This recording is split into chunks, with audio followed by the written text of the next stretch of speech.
Well, hello, COS supporters. Welcome back to another edition of COS Live. My name is Andrew Lush. I'll be your host. And of course, I'm joined by Rita Peters, who is the Senior Vice President for Legislative Affairs, but she's also my co-host. Rita, it is great to be back with you. How are you doing today?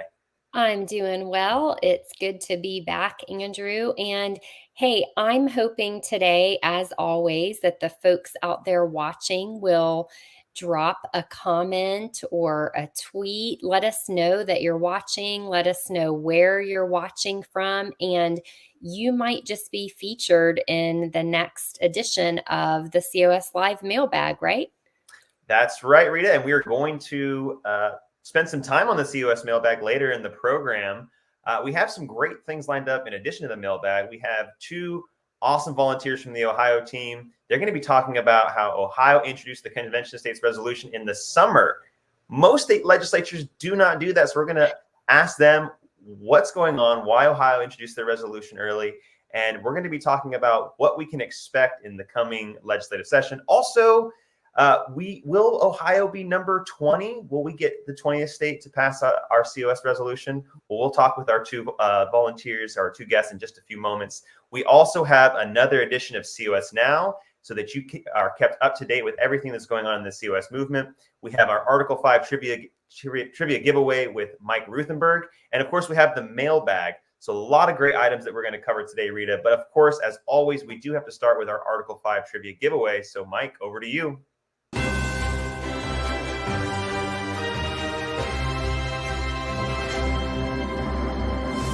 Thank you, Andrew. What a blessing it is to be here with you, to be in America, and to be with us as we continue our fight to bring an Article 5 convention to America, for the right reasons, of course. It is time to do a little bit of Article 5 trivia.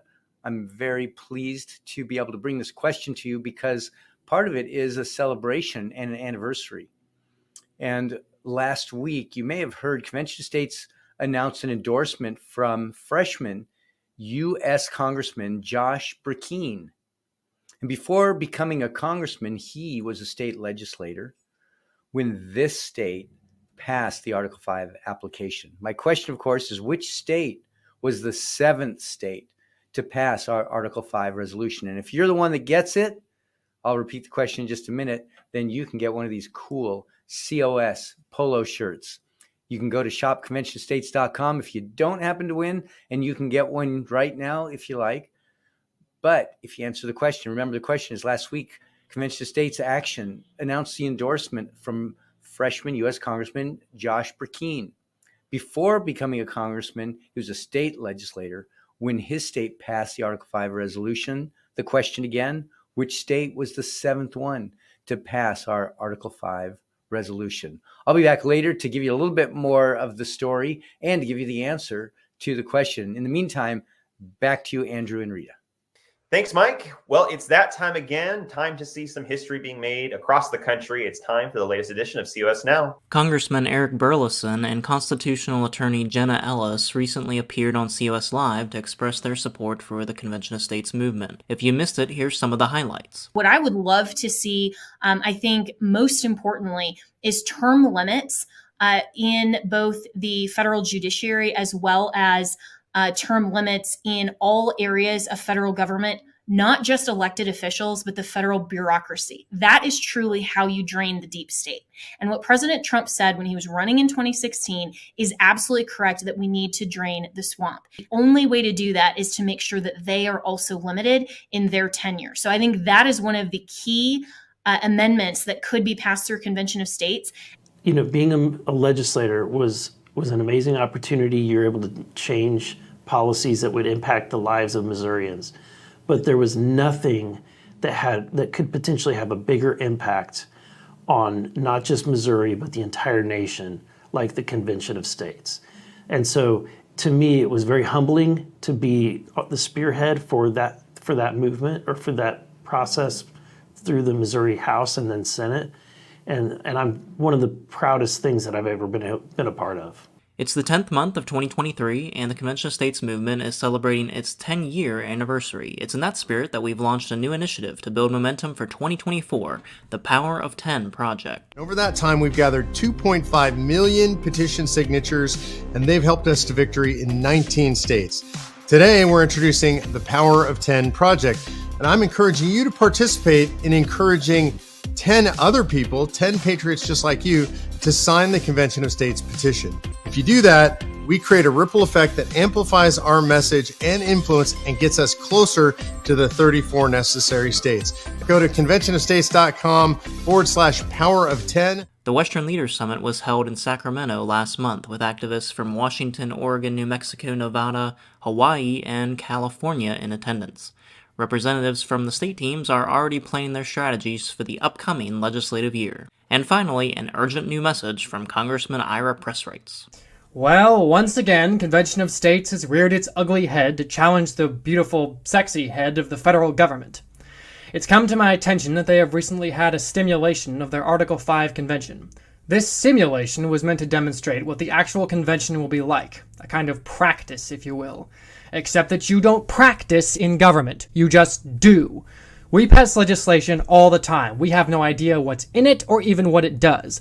But we're not paid $174,000 a year to think. We're paid to do. And even voting for something stupid is better than not voting at all. Ooh, that's my next campaign slogan. Okay, let's discuss the amendments. So there were 6. That's a half dozen. So first they would do them in committee and then they would bring them to the floor. The first one was term limiting congressmen. Racist? Against who? Congressman. That video comes courtesy of the Convention of States Maryland team, and now you're up to date with Convention of States. All right, that last one made me laugh, Rita. That's funny. And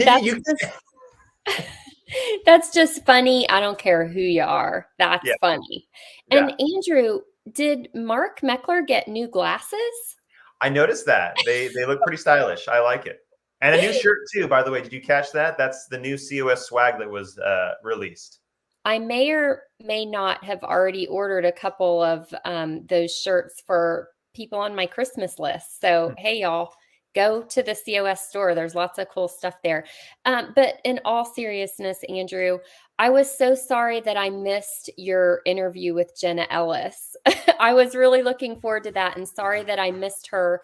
But I have to just, emphasize what she said and second her opinion about the importance of term limits for federal bureaucrats. Yes, I do think we should term limit members of Congress, but we need to also term limit the bureaucrats. Otherwise, it just gives the deep state actually more power because they're the ones who have been there the longest and, are actually behind the scenes controlling what's going on. So I love term limits for bureaucrats. What else did you see in that video you want to comment on, Andrew? Well, I want to second what you said about term limits for bureaucrats. Absolutely right. And it's one of the things that we hear often. Our opponents will say, well, wait a minute, you want term limits, but what about the bureaucracy? And our response is yes. Yes, the bureaucracy needs to be term limited as well. We need to make sure that we are holding the federal government accountable, but we got to hold the bureaucracy accountable too, because a large expanse of bureaucracy has gotten us to where we are. At least in part, they've gotten us to where we are right now. So I want to second that. I'm just thinking about that last bit, that last little mockery from the Maryland team. That just really tickled me. And I think it's kind of indicative of the culture that we're in right now, where people are just, they're screaming about all of these hot button issues and not looking at what the real problems are. So under the surface, like she's saying, oh, that was racist. Okay.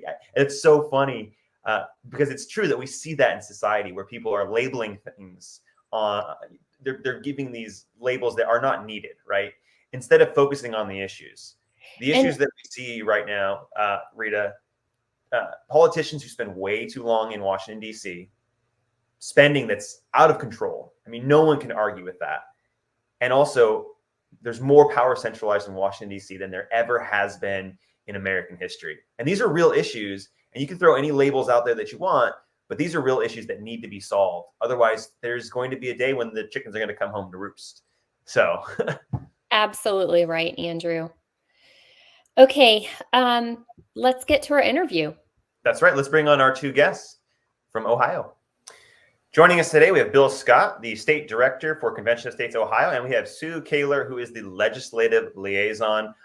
Thank you for joining us, both of you. I want to jump right into what's happening in Ohio, because there's many people who are tuning in who are not familiar with the legislative process, particularly in Ohio. So tell us the big news and what it means for COS Ohio. Well, we are a full-time legislature, unlike many of the states around the country that have part-time legislatures. So we have a 2-year cycle for our General Assembly, and January 1 started our new General Assembly for this year. And we have our HJR 3, which is our House Joint Resolution, was introduced in early July of this year. We had some dramatic things happen in the House in the first half of the year with a divided GOP caucus, despite the fact that we have a 2/3 supermajority GOP caucus. It's split with some happenings that involving the speaker's race. So there's a bit of dysfunction in the Ohio House, but we're working through that, and we're not letting that stop us. It does provide a road bump along the way, but we did get our introduction in early July, as I said, and we're very pleased about that. It may take longer to get to hearings and things like that because of the dysfunction in the House, but the process went well in terms of recruiting co-sponsors. We're fortunate this year with our 2 lead sponsors that we have of gathering 17 co-sponsors, 21 co-sponsors, and those 2 lead sponsors equals 23 people on our bill. That's an improvement of 6 sponsors over what we had in the last General Assembly. So that's kind of where we are in terms of the bill, and we have not been introduced in the Senate yet, but we wait on that. We know we have some people willing to co-sponsor and to sponsor in the Senate when the time is right for that.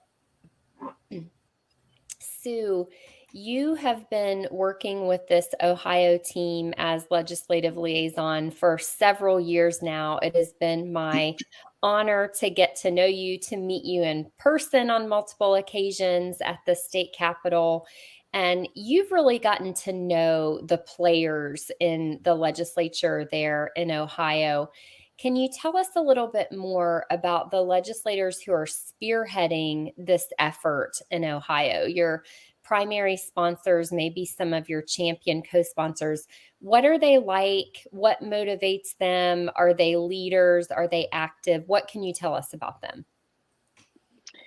Well, you're right about that. Matt Huffman is the Senate president, and because of the way Bill just referred to our legislature, Matt Huffman spent 8 years in the House, and that he started about the same time I did lobbying in 2013 and I think 2014 was the first time Mike Ferris got to come to Ohio and help us out.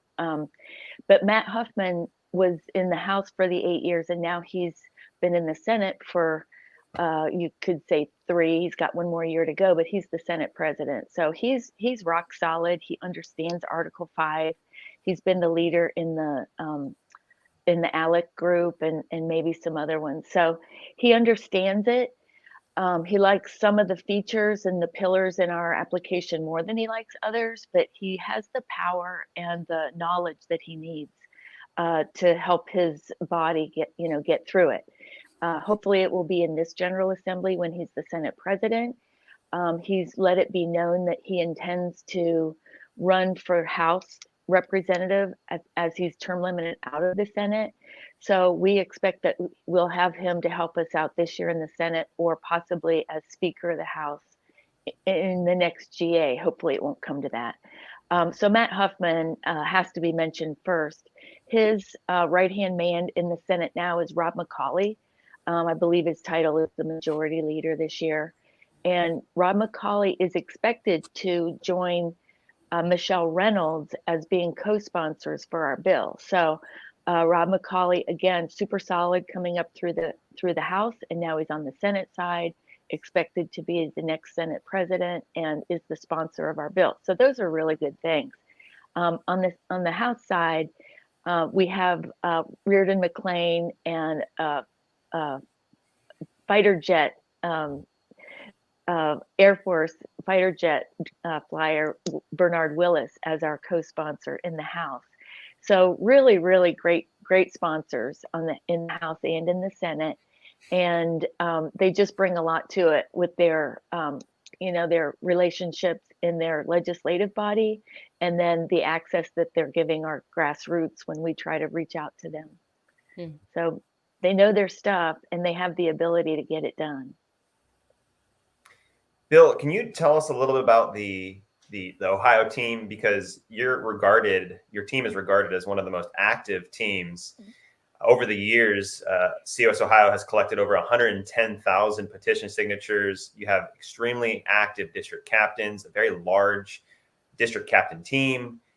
Tell us about what are some of the actions that your team has taken up to this point, and can you name some recent or upcoming initiatives that your team is going to be carrying out that are part of your strategy? Sure, Andrew. I'm very proud of the team. I've been state director for a little over 2 years now, but I have to say that the groundwork was laid prior to my becoming state director by the previous teams that I think divided the state into 6 regions early on, and attempted to create, if you will, a mini state team in each region of the state so that you could cover more of the state up close and personal.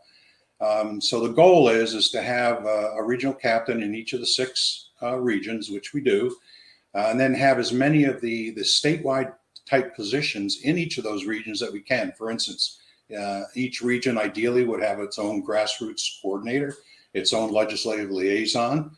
Sue, for instance, is for the entire state, but she also can cover her own region where she lives, and then the other positions as well. And by and large, that has helped us grow our team pretty well, and also replace people as they move on inevitably. And I think that the team functions well when we have the ability to meet in person. And meeting in person when you have smaller geographic regions to cover rather than a whole state works to our advantage to do that. So the regional function, I think, is part of the reason we've grown. We've been at it for 10 years, I guess from the beginning. And Ohio is a state where the people like to get involved. I think we're involved in many different things as individuals. The people in leadership, of course, COS is their passion, but they're involved in many other things. For instance, in Ohio right now, we have a very important issue called Issue 1, which is going to be on the ballot in November. Issue 1 is a ballot question about making, in the state constitution, not in our state law, but in the state constitution, abortion legal up through and including birth. And it could also affect parental rights on notifications for things. So we have chosen, with the advice and consent, of course, with our national team, to have the Ohio grassroots mobilize and activate and try to help defeat this ballot initiative that would enshrine abortion in the Ohio Constitution.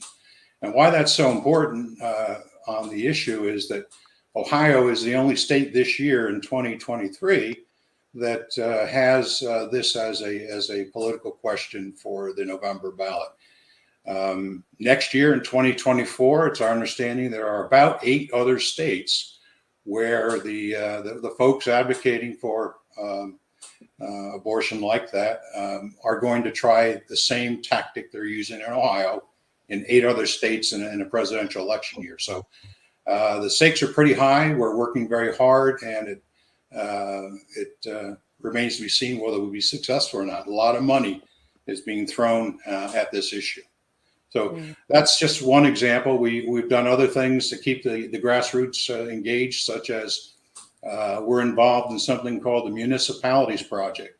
And that is we are going and selectively to certain towns and cities and municipalities and presenting them the option to do a short mini COS resolution, if you will, non-binding, of course, but we've been successful about a half a dozen times, and it gets for us the people who are influential in their local communities, who in turn are influential with our state legislators. So we like that very well. It's something that we do as an adjunct, not in lieu of, but as an adjunct to our lobbying of our state legislature. So those are just a couple of the things that keep us busy, in addition to our normal lobbying of our state legislatures and building grassroots. Well, we are certainly very proud of our highly active and engaged Ohio team.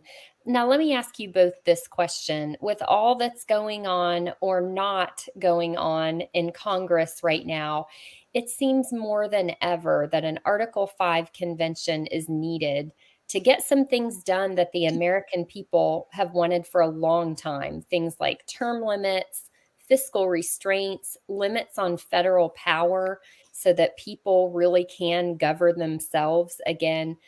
Why do you both think that this is the right time to call an Article 5 convention? And Sue, I'll let you take the first stab at that one. Well, I, over the years, have recognized that term limits are easy for everyone to understand. And we know that, Republicans favor term limits in the 80th percentile, 83%, I think, in the last poll, and all the way down to Democrats, which is also over 50%. So that's the no-brainer. But what I'm hearing now as I listen to the news is this $33 trillion debt is huge. Now that people are feeling it in their pocketbook and their 401ks, and the uncertainty about the future of the dollar as the vehicle for trading of other countries. So the more that's in the news, the more the legislators are starting to talk about. They're taking it to the financial and fiscal balanced budget, the spending, debt deficit, all that stuff is very on top of mind for the voters and for the legislators. So we're trying to think of a snappy way, and actually, I think Mark says it best when he just says, "Who decides?" My term turns people off because it's, not everybody latches onto it right away. But Mike Ferris talked about it when he first came to Ohio and worked with me.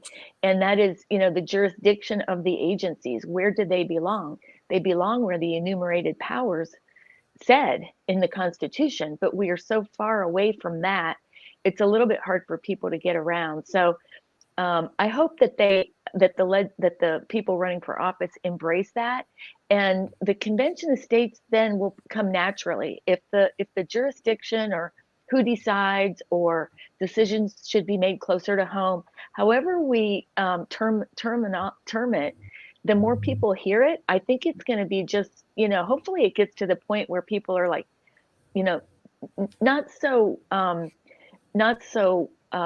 much in the news where people say, like, didn't we already do that? Not taking it that far, but just so familiar that they're ready, that it's almost like it's going to be an easy step and not a huge leap to hold the convention if it's already being discussed in and outside of the media.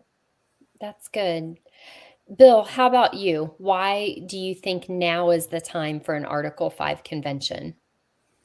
I think it's an ideal time because, quite frankly, the world is on fire. All you have to do is turn on the news, or don't turn on the news. Just listen to people as you talk to them after church or at the grocery store or wherever you are.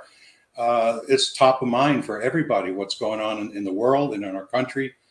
And we who study this can very easily take a headline and explain to people, in most cases, well, if we took back control of our powers and put those powers back to the states where they are intended, many of these problems that we see in Washington that emanate from Washington could be solved with an Article 5 convention. And I echo and agree with everything Sue said. And my particular area of concern is fiscal. I come from the financial world.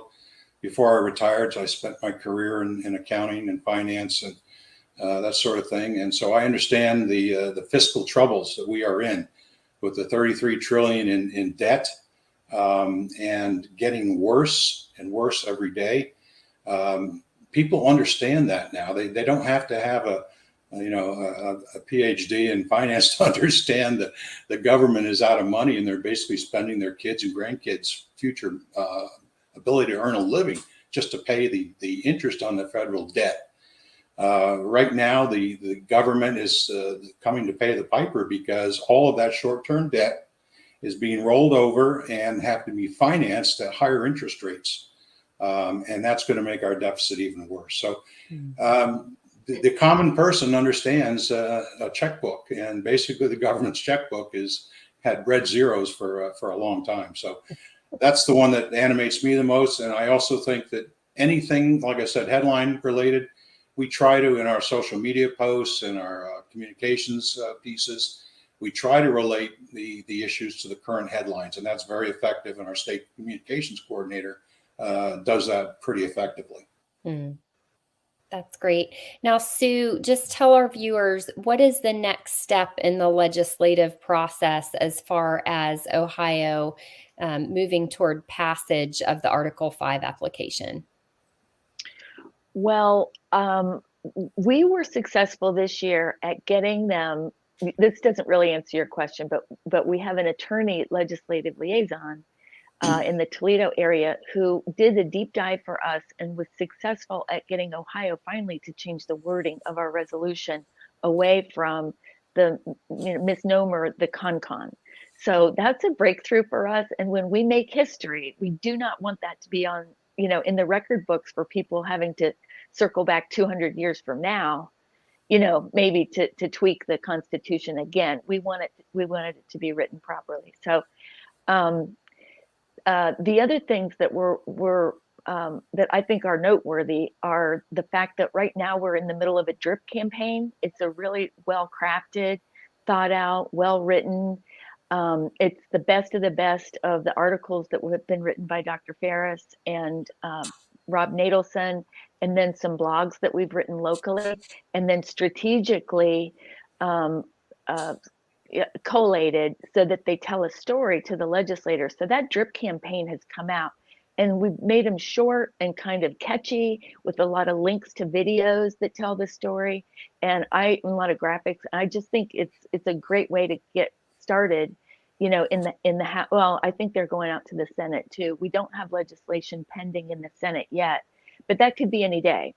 We had one of our Senate sponsors attend the SIM. She's very excited, Michelle Reynolds, and she, like I said before, she should be sponsoring it with Rob McCauley. So they'll drop that when they're ready. I've given up. I understand that we don't play a part in that. They'll drop it when they're ready. They know what they're doing. So most of what we're doing is in the House. And like I said, we're ready to go with testimony. So we'll have tons of written testimony.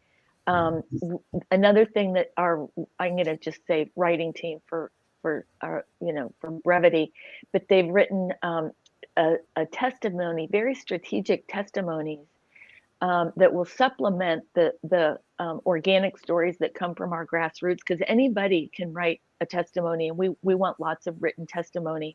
We'll also have kind of like organic stories to tell from our grassroots, but there's this structure that we've added this year, and that is where we tell the stories of the history. I wasn't on that team. I hope I'm saying this right. The history of the founding, what our founders put on the line for it, how carefully they studied governments and philosophy and religion and incorporated that into the founding, and then other pieces of testimony that will talk about the opposition that we get. So it'll be the process, the history, the opposition argument, one by one by one. And at the end, we think that we're going to have a beautiful quilt stitched very tight. So even the most leery legislator has to see that we really have a strong, well thought out story to tell that started with the Constitution.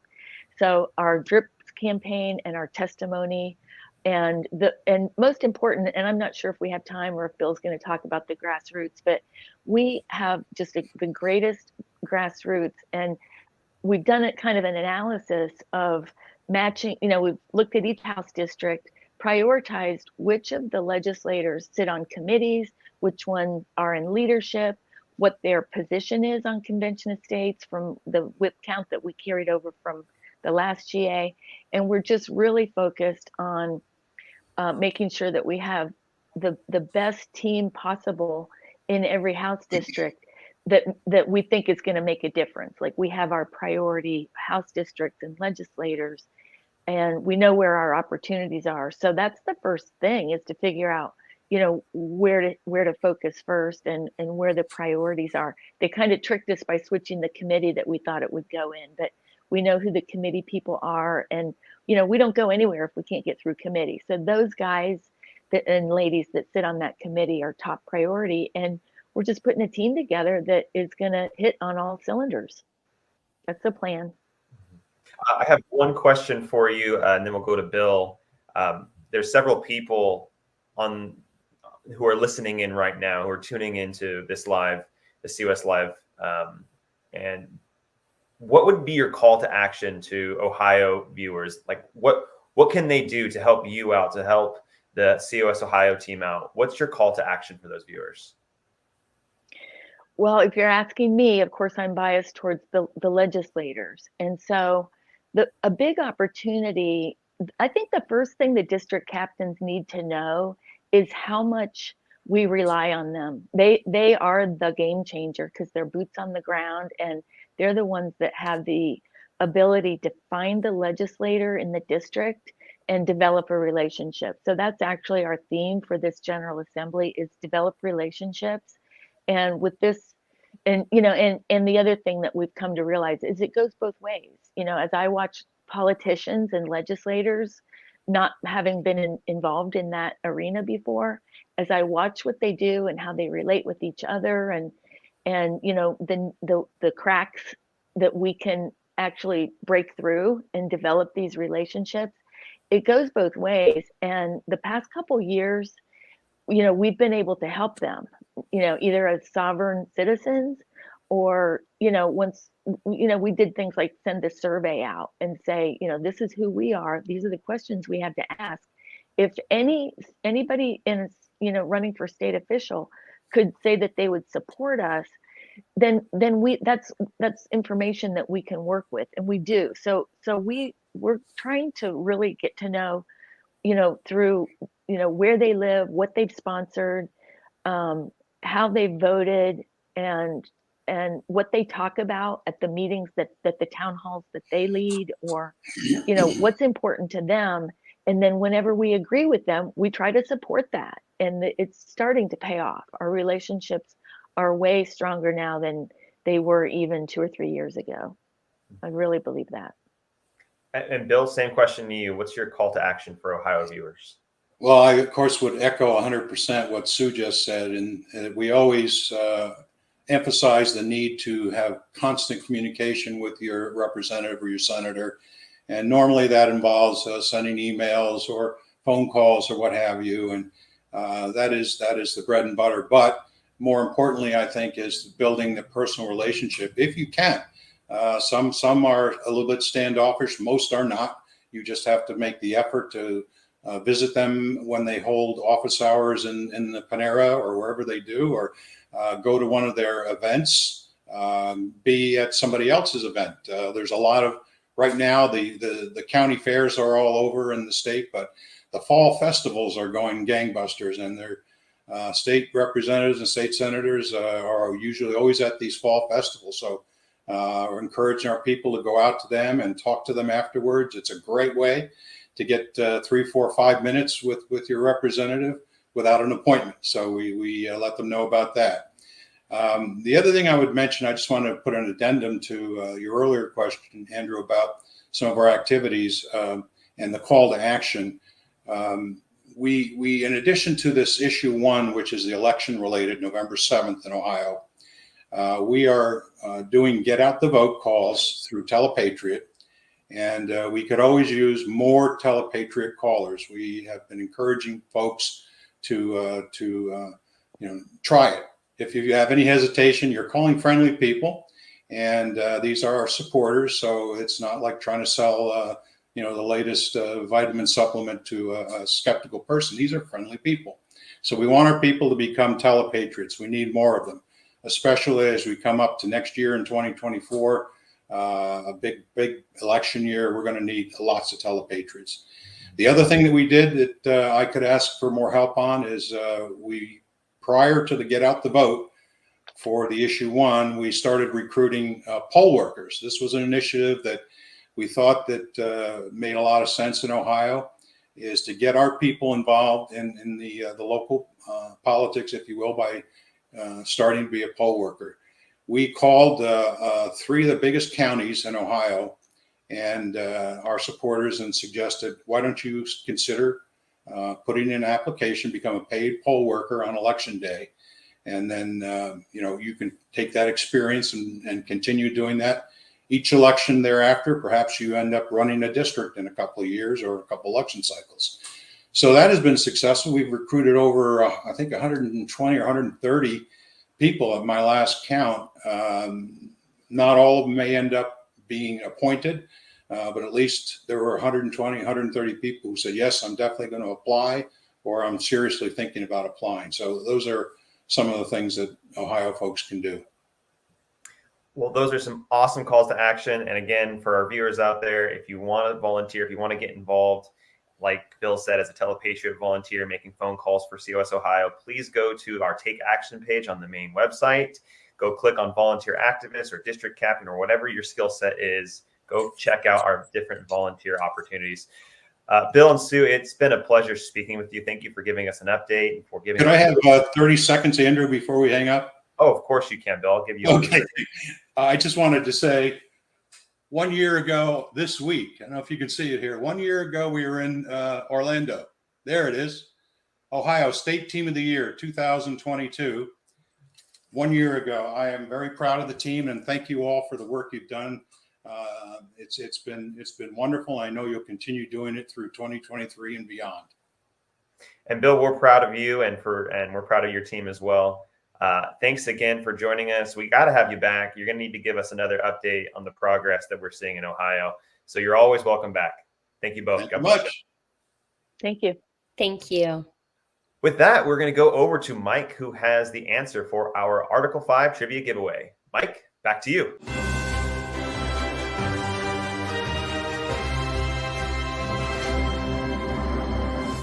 Thank you, Andrew.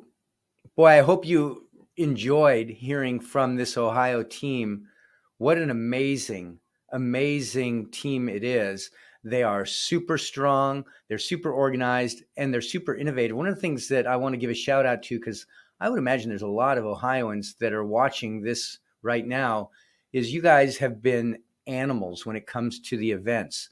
Right now, Convention of States is bringing in about 34% of all of our petitions from events. Ohio's leading the way in the states. Congratulations. You guys are doing such a great job. Now it's back to our Article 5 trivia. If you remember from the beginning, I let you know, if you didn't already, that COS has a great new endorser from a freshman U.S. Congressman named Josh Brakeen. And before Senator, we should say, or before Congressman Brakeen became congressman, he was a state legislator with this state that passed the resolution. And that state was the 7th state to pass a resolution. The question, what is the 7th state to pass the COS resolution? I'm sure a lot of you got a hold of that answer right away. The answer, of course, Oklahoma, the great state of Oklahoma. What a beautiful state. It was the 7th one to pass the application. Congressman Josh Brakeen was a member of the Oklahoma Senate when our Article 5 application was successfully adopted. In a written statement Freshman U.S. Congressman Burkeen said, and I quote, "For the last few decades, we have seen unelected bureaucrats subvert the will of the people, and pass new rules and regulations without even consulting Congress, state, or local governments. This one-size-fits-all approach from Washington goes exactly against the Constitution and what our founding fathers intended for our country. Today, I'm proud to endorse the Convention of States to limit the power of the federal government and return the power back to the people." End quote. Representative Burkeen joins the ever-growing list of nationally known patriots who have affixed their signatures to the Article 5 solution. If you want to join them, which every signature is super important, sign the petition right now. Go to conventionofstates.com. You can sign the petition. And if you want to read more about Congressman Burkeen or any of our other endorsers, just go to conventionofstates.com/endorsements. And you'll be able to see some of the great minds, some of the great thinkers that understand the value of using our Constitution to save our Constitution. Again, if you didn't win this cool shirt, go to shopconventionofstates.com, and you can not only shop for the more professional looking stuff, but we also have some cool brand new shirts just like this one. This is one of my favorite new shirts that we have. You can pick one of those up or one of the many products we have in the store. And that's all I've got for today. Back to you, Andrew. Thanks, Mike. It's time for the COS Live mailbag.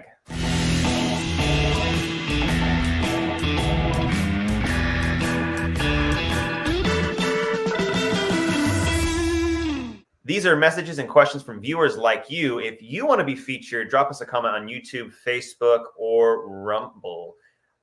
This first one's from Mel Heinrich.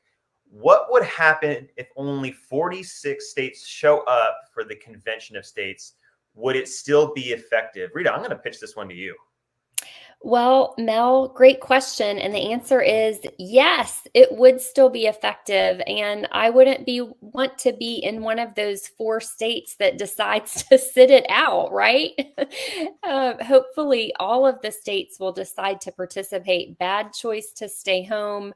Hopefully, the citizens of those states would be screaming at their state legislatures to get them to go. But yeah, the fact of the matter is it takes 34 states to apply to get to convention.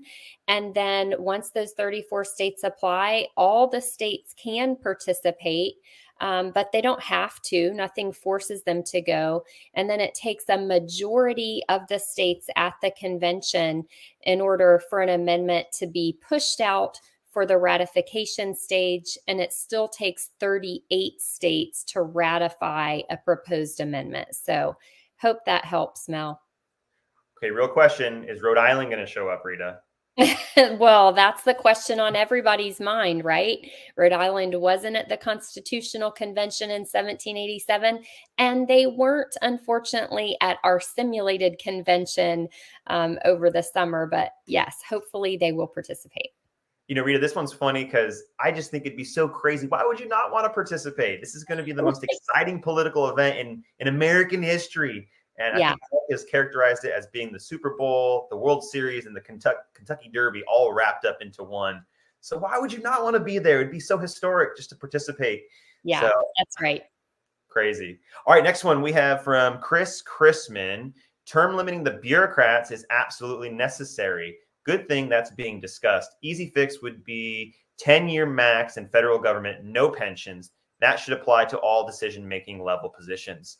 Not bad. I like that you are really thinking about the bureaucracy and not just term limiting federal officials or the judiciary. You're really expanding it beyond just representatives at the federal level, but looking at the bureaucracy. Because as we said, Rita, we need to focus on, or we need to not exclude the bureaucracy, because then they will be unaccountable. Right. That's right. All right. Let's get one more in, Rita. I'll give this one to you. Melissa Martin. When the convention is called, there will be screaming by Congress. Yeah. More of a statement, less of a question.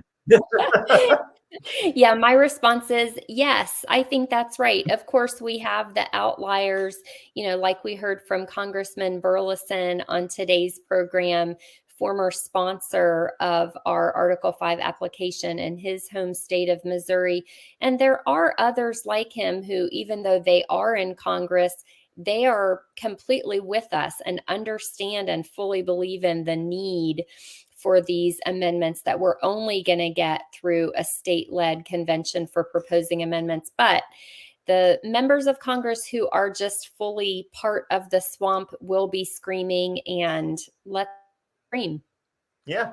Yeah. Bill Taylor from South Carolina, he always calls the federal government the children and the states are the parents. Well, they're going to be screaming like little children when we get to a convention.